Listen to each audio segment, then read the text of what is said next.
Alors, bonjour à tous, bienvenue donc sur Laurence du Jardin Feng Shui. Voilà. Alors, une nouvelle vidéo, vous le savez, 2026, tous les jeudis.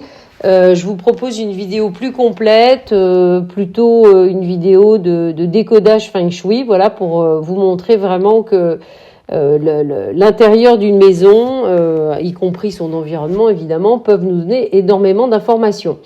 Alors aujourd'hui, on va décoder deux plans. Alors c'est pas des plans de clients, mais c'est des plans qui sont que j'ai trouvé très intéressants.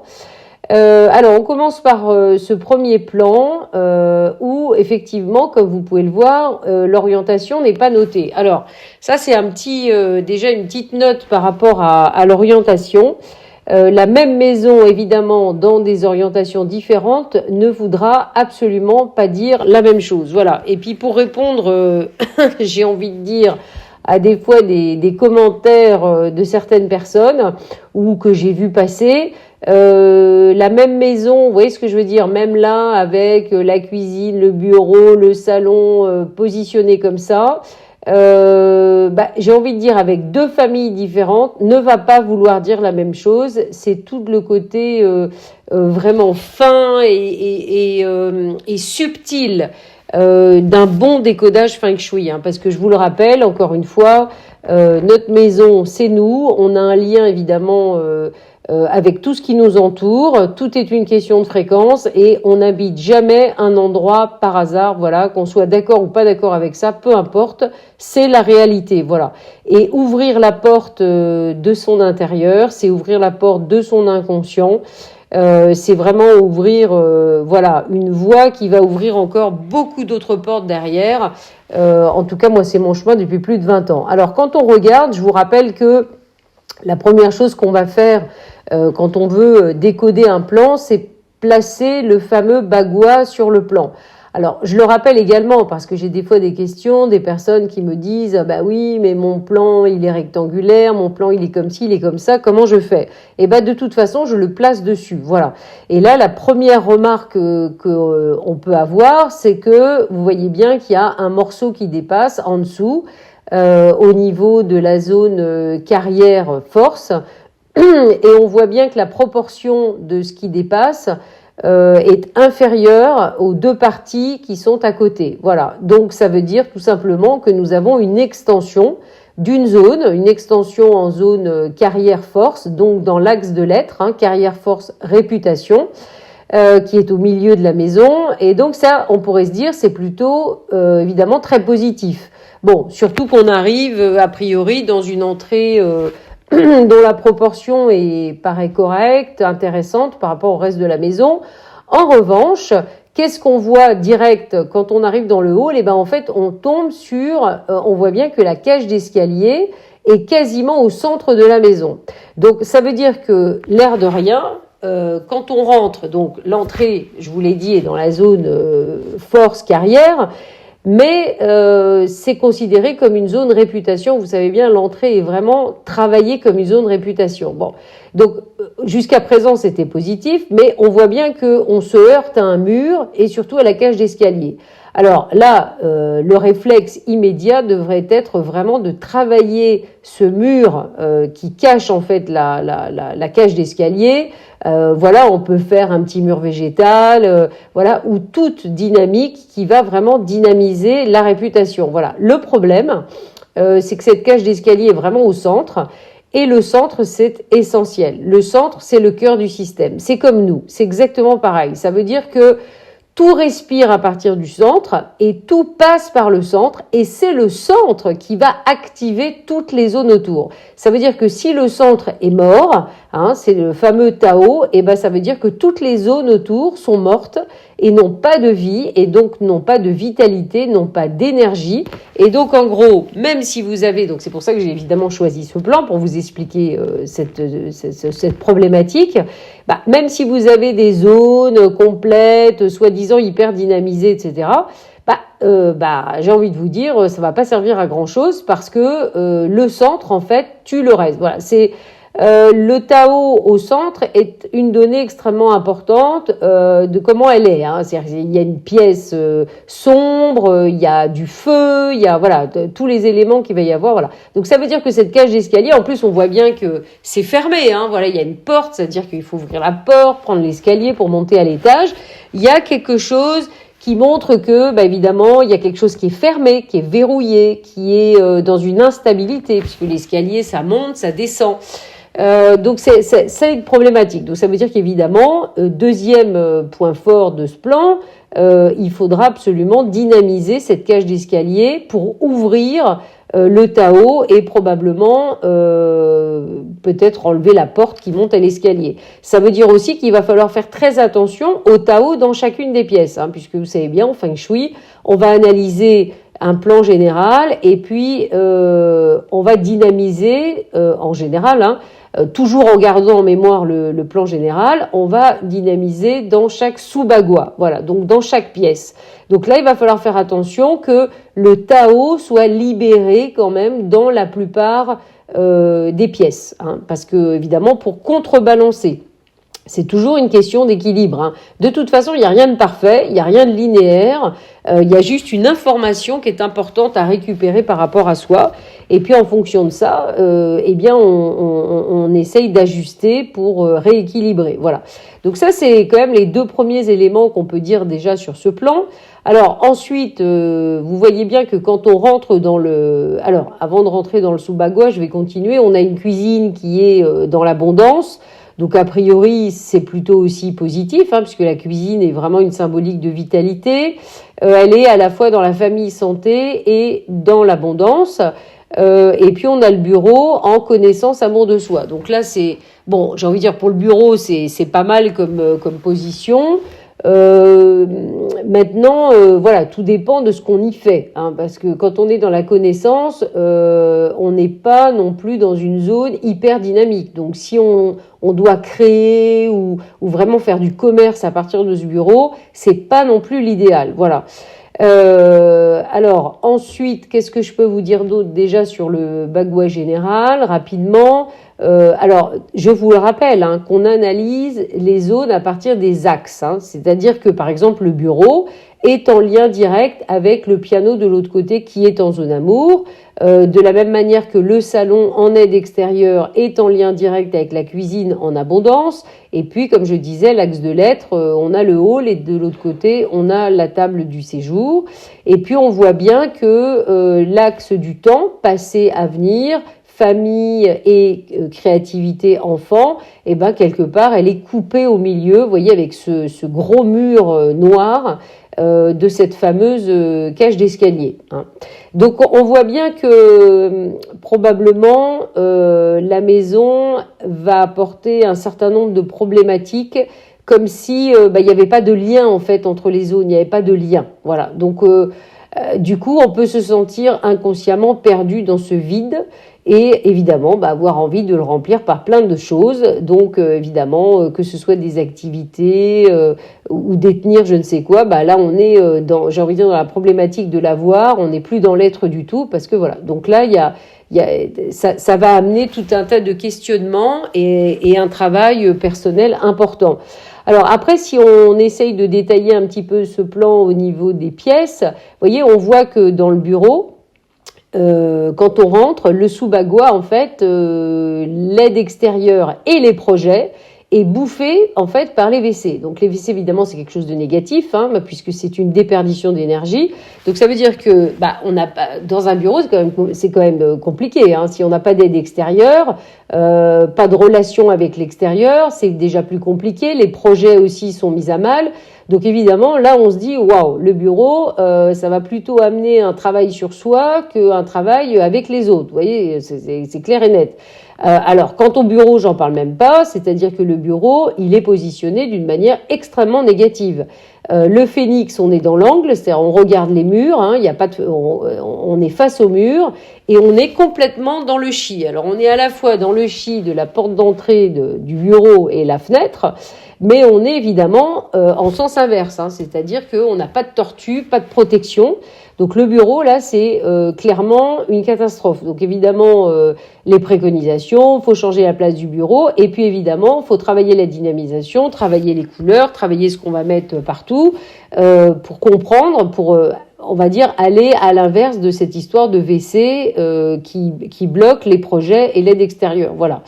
Alors, la cuisine, elle est un petit peu mieux aménagée, hein, le centre est bien dégagé, donc ça c'est bien parce que les îlots en général bouffent le Tao, donc ça c'est pas bon du tout. Et puis c'est toujours la même problématique, hein, on veut remplir l'espace, mais en fait quelque part on doit le vider et l'occuper par notre propre énergie. Alors ensuite, quand on va au niveau du séjour, alors là ce qui peut être intéressant de faire, parce que comme les histoires de proportion, d'extension, en fait si on garde la même décoration dans le séjour et le salon, donc si vous voulez, normalement quand il y a deux portes comme ça, on prend la porte qui est la plus près du hall, donc on devrait prendre la porte du sous-bagua qui est du salon en bas. Bon, sauf que si on fait ça de toute façon, clairement, alors, si on rentre comme ça nous fait a priori une extension en amour de soi, connaissance. Vous voyez, parce que là, et encore, je sais même pas. Vous voyez, il faudrait calculer. Vous voyez, la largeur du séjour, ça fait à peu près, on va dire combien. On est à peu près à 10. Là, voilà, on est à 10. Et là, on est à peu près à combien? On est à moins. Voilà.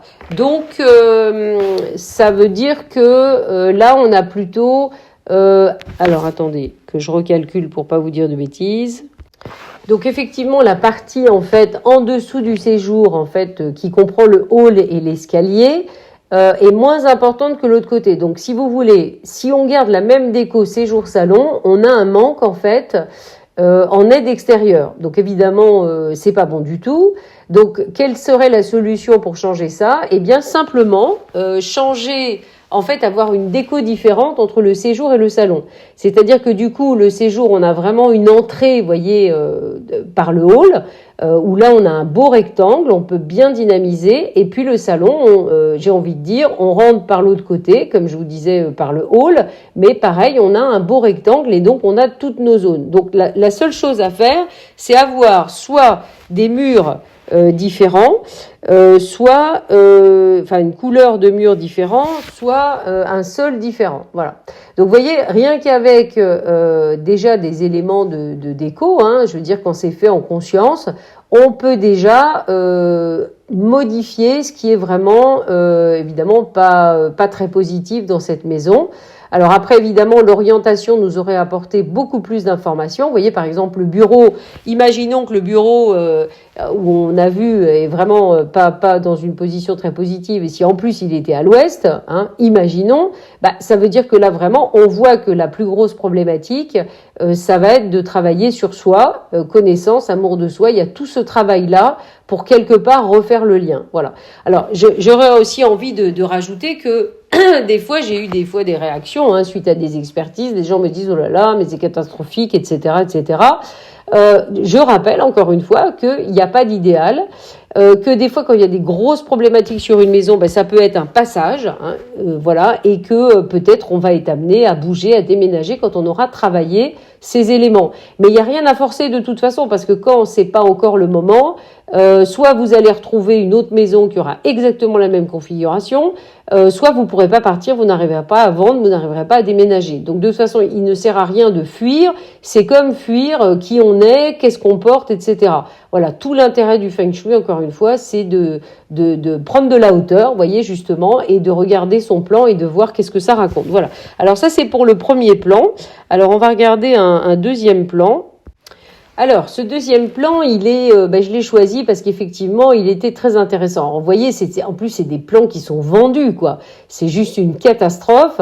Voilà, c'est pour ça que ça devrait effectivement être travaillé en amont. Si on crée une maison, si on achète à un constructeur, etc., quoi. Enfin, c'est voilà. En même temps, comme je dis toujours, il n'y a pas de hasard. Parce que votre maison, elle vous attire ou vous la créez en fonction de vos projections et de ce que vous portez. Alors là, ce qui est intéressant de dire, c'est que vous voyez qu'on rentre sur une terrasse. Bon, alors la terrasse, c'est très important parce que si la terrasse est couverte, d'accord, elle va être intégrée dans le bagua. Et donc, elle va être intégrée dans le bagua, ça va avoir deux conséquences. La première conséquence, c'est que quand vous rentrez sur le côté, là, sur la terrasse, eh ben, normalement, vous devez prendre ce sens-là pour placer votre bagua de maison. Donc, évidemment, ça peut tout changer, en fait. Et l'autre conséquence, c'est que le garage, du coup, est attenant à cette terrasse qui est couverte. Donc, ça veut dire que le garage fait aussi partie de ce bagua. Ça veut dire que là, on peut souhaiter aux gens qui, j'ai envie de dire, font faire cette maison, que la terrasse n'est pas couverte. Parce que si la terrasse n'est pas couverte, ben, je veux dire, on rentre, et puis on rentre par le séjour, d'accord? Donc le sens du bagua, c'est le sens de l'entrée du séjour, et les conséquences, eh ben, c'est que du coup, on a une extension, en fait, aide extérieure avec les deux chambres, la galerie et les deux chambres, là, de 10 mètres carrés et de 9 mètres carrés, en fait.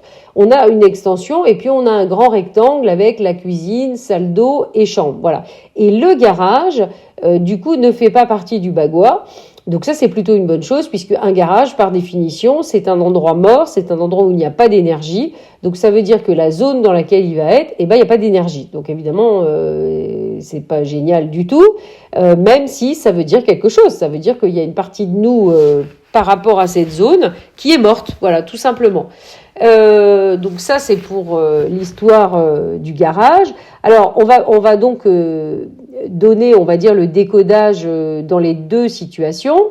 Alors, si la terrasse est couverte, l'entrée étant donc en force carrière, et ben du coup, on a des zones aide extérieure, force carrière, y compris projet qui n'existent pas.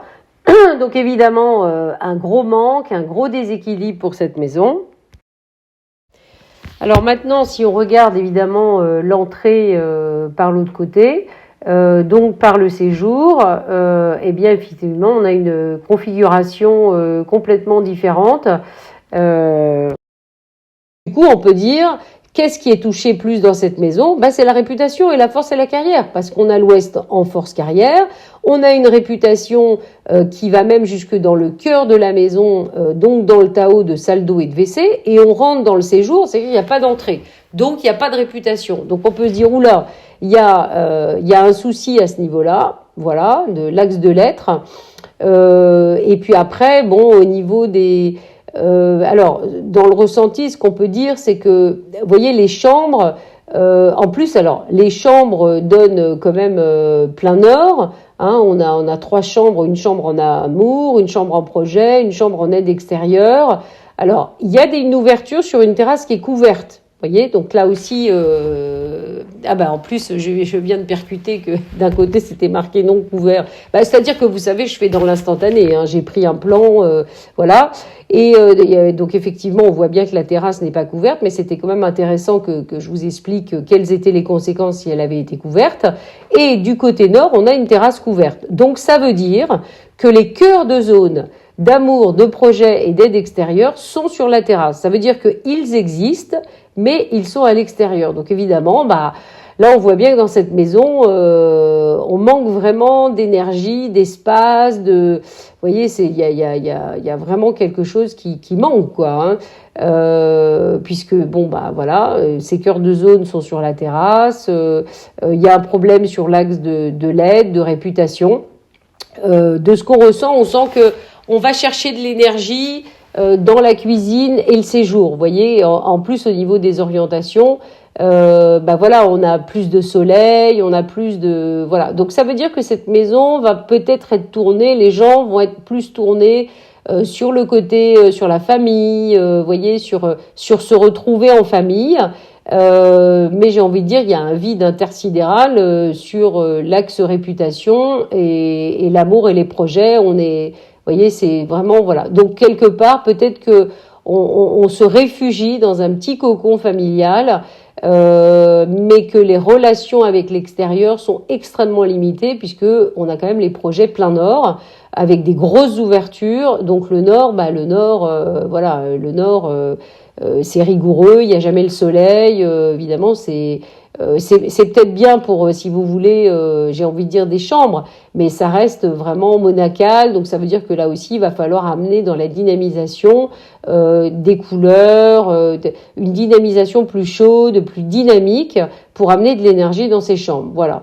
Alors que la cuisine, bon, elle est du côté sud, donc bon, a priori, même sud-ouest, hein, puisqu'on a l'ouest en dessous.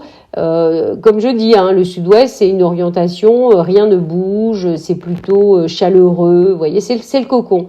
Donc c'est le cocon, mais du coup, c'est comme si on regardait pas. Voyez vraiment ce qui se passe, quoi. Hein. On est un peu dans un monde imaginaire. Voilà, on fait son petit truc là-haut, là dans la cuisine, le séjour, mais bon, voilà, hein, y a quelque chose qui est vraiment manquant dans cette maison. Et puis alors, en même temps, le fait que le garage avec la voiture soit là, sans être là, vous voyez, par rapport à la maison.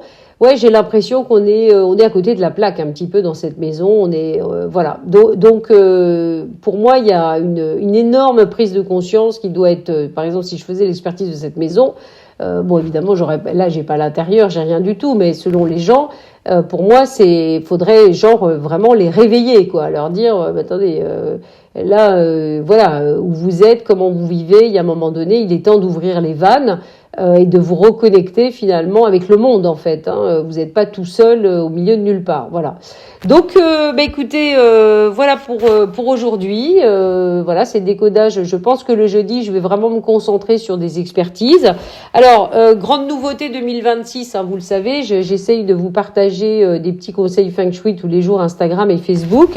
Alors, ça va aller plus loin à partir de cette semaine, puisque je vais essayer de vous faire des petits shorts sur YouTube. Voilà, des petits conseils de 1-2 minutes en lien justement avec mes conseils que j'ai envie de faire par jour. Et puis je vous rappelle, hein, vous avez jusqu'au 17 février, voilà, si vous avez envie on va dire expérimenter un voyage intérieur, voilà, une aventure vraiment pour ouvrir des tas de portes. Le groupe est en train de se constituer, voilà, c'est super. Ça démarre au mois de mai. Donc c'est ma nouvelle formule d'immersion, formation Feng Shui, géobiologie. Encore une fois, on va traiter des sujets aussi comme la géobiologie sacrée, la bioénergie, évidemment tous les éléments du Feng Shui, la purification, l'énergie, des éléments de magie. Enfin bref, tout un tas de choses qui peuvent vous aider à faire le lien, à y voir clair par rapport à votre intérieur, et puis peut-être en faire votre métier, parce que je sais que certains sont intéressés par ça. Donc je rappelle qu'il y a une certification possible à la fin des 8 mois, en passant un petit examen. Hein, on va se parler en live tous les 15 jours. Chaque semaine, vous aurez vidéo faite dans l'énergie du moment présent et du groupe, avec un PDF, avec des exercices à faire. Donc une formation extrêmement pratique, un avant-après. Vous avez un tarif promotionnel, vous pouvez payer en plusieurs fois là, si vous vous inscrivez avant le 17 février. Donc écoutez, n'hésitez pas à me contacter si vous voulez plus d'infos. Mais vous savez, c'est l'année vraiment du grand changement. Donc écoutez, si ça vous appelle, répondez à l'appel, j'ai envie de dire, c'est le moment ou jamais. Voilà.